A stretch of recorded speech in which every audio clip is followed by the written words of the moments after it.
반갑습니다. 경자입니다. 오늘은 조금 편안하게 녹화하겠습니다. 개인적으로 이번 주는 투자를 보니까 마음이 조금 많이 아파서 한 주 그냥 쉴까 고민을 조금 했었는데요. 그래도 또 뭐 하찮은 컨텐츠지만 기다리시는 분들도 계시겠죠. 그래서 그냥 꾸역꾸역 이렇게 말씀을 드려봅니다. 자, 이번 주에 가장 큰 이슈는 금리였는데요. FOMC 의사록이 발표가 되었는데 18명 중에서 12명의 FOMC 위원들이 금리를 2번 이상 올려야 된다고 이야기를 했습니다. 이것 때문에 한국장이 폭탄을 맞았는데요. 자, 코스피는 이번 주에 2525포인트로 마감을 했습니다. 지난주보다 64포인트나 하락을 했고요. 퍼센테이지로는 2.5%가 하락했습니다. 잠시 후에 저의 계좌를 보시면 아시겠지만 저는 2.5%보다 더 크게 하락한 종목이 훨씬 많았던 한 주였습니다. 그리고 코스닥은 코스피보다는 선방했는데요. 867포인트로 마감을 했고 전주 대비 8포인트만 하락했습니다. 지금 뭐 아시다시피 코스닥 시장도 에코프로를 포함해서 2차 전지들만 그나마 주가가 선방이 되고 있고요. 나머지 종목들은 죽을 맛입니다. 그리고 금요일에는 삼성전자가 2분기 실적을 발표했습니다. 저는 다른 계좌에서 삼성전자를 투자를 하고 있는데요. 그래서 실적을 잠깐 말씀을 드리면 매출액은 60조 원이 나왔습니다. 지난 1분기보다 매출액이 약 4조 원 정도 줄었고요. 전년 동기 대비 매출액은 17조 원이 줄어들었습니다. 하지만 심각한 것은 이익인데요. 영업이익이 6천억이 나왔는데 아마 컨센서스 정도에 부합했던 것 같습니다. 그래서 전 분기도 6천억 정도였는데 이번 분기도 6천억 원으로 동일했고요. 전년 동기 대비 영업이익은 95%가 감소하고 있는 상황입니다. 그래서 금요일에 삼성전자 주가도 조금 하락했는데요. 얼마나 3분기에 만회를 해주느냐가 이제 관건이 될 것 같습니다. 자, 그럼 ISA 계좌부터 보겠습니다. 제가 서두에서 마음이 아프다고 말씀을 드렸죠. 네, 구간별로 주가가 내려올 때마다 차근차근 사다 보니까 SK텔레콤 매일 샀습니다. 4일, 5일, 6일, 7일 10주씩 매일 샀고요. 하나금융지주, 네, 이번 주에 주가가 하락할 때마다 10주씩 사다 보니까 30주를 샀습니다. 마찬가지로 JR 글로벌리츠 200주를 샀고요. 솔미국 배당 다우존스는 여기는 적금처럼 매달 30주씩 모아가고 있죠. 이번 주에 이번 달 30주를 매수를 했습니다. 그리고 삼양옵틱스는 주가가 10,000원 이하 내려올 때까지 기다리고 있었는데 이번 주에 내려왔거든요. 그래서 50주를 매수했고 KTNG도 제가 생각하던 81,500원까지 주가가 내려와서 10주를 추가 매수하였습니다. 그래서 이번 주에 대략 물 타는 비용으로만 500만 원 넘게 쓴 것 같은데 돈이 이제 얼마 남지 않았는데 배당주들 그만 좀 내렸으면 좋겠습니다. 자, SK텔레콤부터 말씀을 좀 드려볼까요? 이번 주에 통신시장 독과점을 깬다고 목요일에 발표를 했는데요. 저는 이 기사를 보고 어떤 생각이 들었냐면, 아니, 지금도 정부 말을 안 듣는다고 통신 3사를 이렇게 괴롭히고 있는데, 제가 봤을 때는 정상적인 한국 회사로서는 사이통사 한다고 나서는 회사는 없을 것 같습니다. 자, 그러면 정부의 바람대로 외국 회사가 들어와야 되는데요. 아니, 이게 지금 관치금융이 관치통신으로 나아가고 있는데 어떤 정신 나간 외국 회사가 이런 상황에서 한국에 통신 사업을 하겠다고 들어오겠습니까? 한때 테슬라의 스타링크 이야기가 많이 나왔는데요. 앨런 머스크 성격을 보았을 때는 한국 대통령하고도 멱살을 잡을 수 있거든요. 그래서 스타링크도 한국 시장에는 들어오지 않을 것이라고 예상합니다. 그리고 외국인 투자자 지금 한 달 내내 팔고 있습니다. 와, 이번 주도 정말 미친 듯이 팔고 있는데요. 왜 이렇게 물량을 팔아제끼는지 모르겠는데 이 물량들이 도대체 얼마나 더 나올지 예상할 수가 없습니다. 그래서 저는 바보처럼 주가가 1,000원 단위로 내려갈 때마다 매수를 하고 있지만 정상적으로 투자를 하신다면 이런 외국인 매도세가 멈추면 그때 추가 매수를 하는 게 맞을 것 같고요. 그리고 기관 투자자들이 저는 정말 얄미운데, 아니, 외국인들이 이렇게 팔아주면 기관들이 조금 방어를 해줘야 되잖아요. 같이 또 따라 팔고 있습니다. 정말 우리나라 기관은 도움이 안 되는데요. 그래서 이런 물량들을 개인들이 주구장창 받아주고 있고 주가는 쭉쭉 내리고 있습니다. 자, 그래서 이번 주 주가는 전 저점이었던 43,800원도 깨고 43,550원으로 마감을 했는데요. 차트를 보고 있으면 정말 마음이 아픕니다. 불과 2달 전에 5만원 넘었다고 좋아했었는데 2달 만에 주가가 10% 넘게 빠졌거든요. 그래도 뭐 어쩌겠습니까? 저는 주가가 빠질 때마다 현재 페이스대로 조금씩 계속 사모을 생각입니다. 자, 그리고 이번에는 은행 조금 볼 텐데요. 이번 주에 대구은행이 시중은행이 되었다는 소식이 있었습니다. 매기를 풀어서 은행권 가점을 깬다라고 호기롭게 또 이렇게 언론 기사를 냈던데요. 아니, 대구은행이 언제부터 매기가 되었습니까? 과연 대구은행이 시중은행이 된다고 해서 저는 어떤 시너지가 나올지 모르겠는데요. 어쨌든 정부가 참 희한한 짓을 계속하고 있습니다. 그래도 하나금융지주가 수급 측면에서는 SK텔레콤보다는 조금 더 낫습니다. 외국인들이 주구장창 팔고는 있는데 그래도 중간중간 이렇게 매수하는 날도 있거든요. 그리고 기관도 최근에는 주구장창 팔았지만 그전에는 조금씩 매수도 했으니까요. SK텔레콤보다는 그래도 주가 하락하는 속도가 조금 더딘 것 같습니다. 자, 그래서 하나금융지주 주봉 차트인데요. 백두산을 이렇게 힘차게 올라갔다가 급하게 내려오고 있습니다. 전 저점이 33,200원이었는데요. 전 저점까지 충분히 내려올 수 있다 생각하고 하나금융지주도 조금씩 주가가 하락할 때마다 추가로 매수할 생각입니다. 자, 그래서 계좌 잔고를 보면 뭐 암울하죠. 근데 SK텔레콤 마이너스 14%, 하나금융지주 마이너스 8%, 삼양옵틱스 마이너스 11%입니다.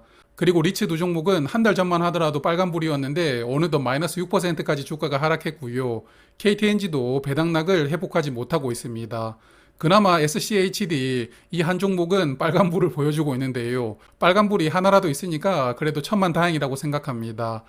그리고 이지스 밸류리츠가 지금 이제 신주인수권 매매를 시작했거든요. 그래서 잠시 후에 이 부분 말씀을 조금 드리겠습니다. 여하튼 마이너스를 보고 있으면 천불이 나지만 긍정적인 부분은 그래도 저의 평단가도 같이 내려가고 있다는 것이니까요. SK텔레콤 주가가 조금만 더 내려오면 이제 저도 4만원대의 평단가를 바라볼 수 있을 것 같고요. 하나금융지주도 조만간에 3만원대까지 평단가를 내릴 수 있지 않을까 생각합니다. 자, JR글로벌리츠 배당락이 나오고 주가가 미친 듯이 하락하고 있습니다. 주봉으로 보시면 4주 연속 지금 하락이 나오고 있는데요. 어느덧 주가는 4,000원 근처까지 내려왔습니다. 최근 저점은 3,875원이었는데요. 전 저점까지 충분히 빠질 수 있다고 생각을 하고요. 저는 현재는 주가 100원 단위로 100주씩 매수를 하고 있었는데요. 4,000원 밑에서는 100원 단위로 200주씩 추가 매수할 생각입니다. 그리고 삼양옵틱스 9,900원대에서 한번 매수를 했는데요. 전 저점이 9,540원이었습니다. 마찬가지로 전 저점까지 주가가 얼마 남지 않았습니다. 그래서 충분히 내려올 수 있다고 생각을 하고요. 9,500원까지 내려오면 다시 한번 더 추가 매수할 생각입니다. 자, 그리고 이지스 밸류리츠를 조금 더 말씀드리고 일반 계좌로 넘어가겠습니다. 다음 주 목요일이죠. 13일까지 신주인수권 거래를 할 수가 있고요.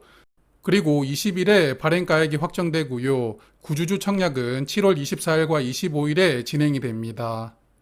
자, 금요일부터 신주인수권 매매를 시작했는데요. 금요일날 신주인수권 시세는 109원으로 마감했습니다.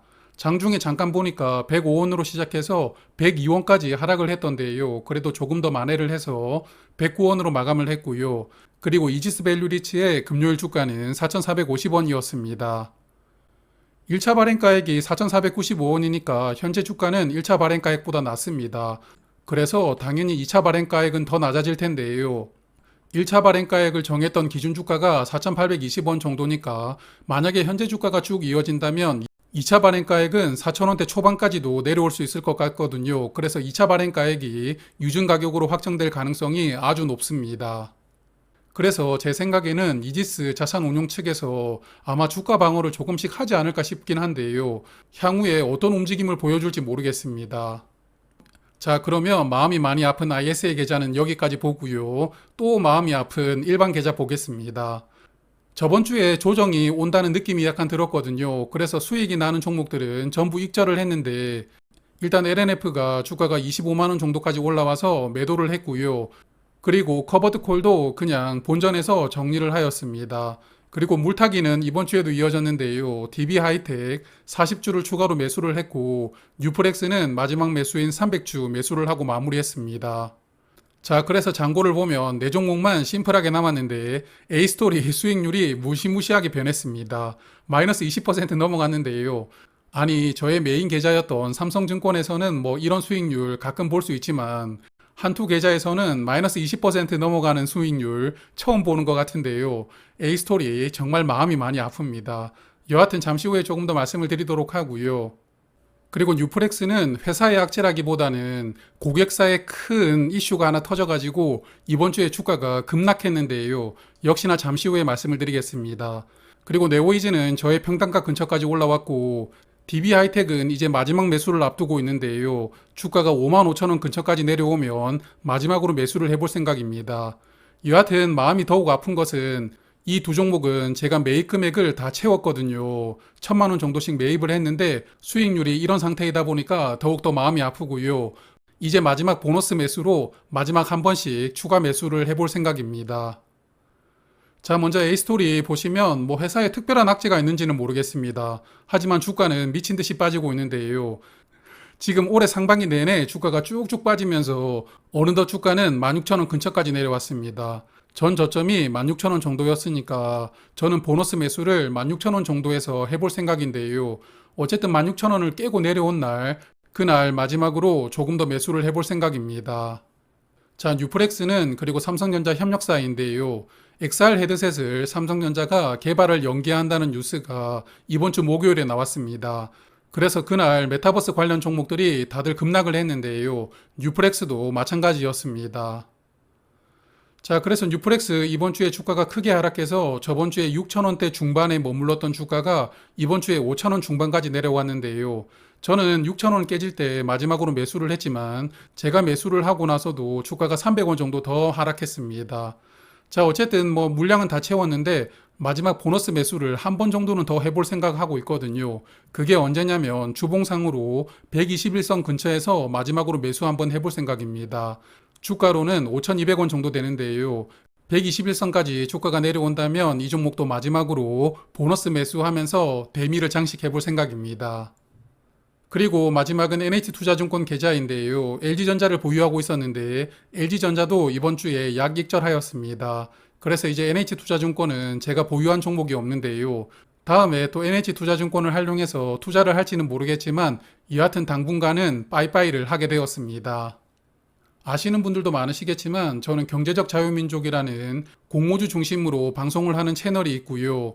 여기 경자스톡은 배당주를 중심으로 주식 관련 컨텐츠를 조금씩 말씀드리고 있습니다. 그래서 제가 이 채널에서는 배당주를 주로 많이 말씀을 드렸는데요.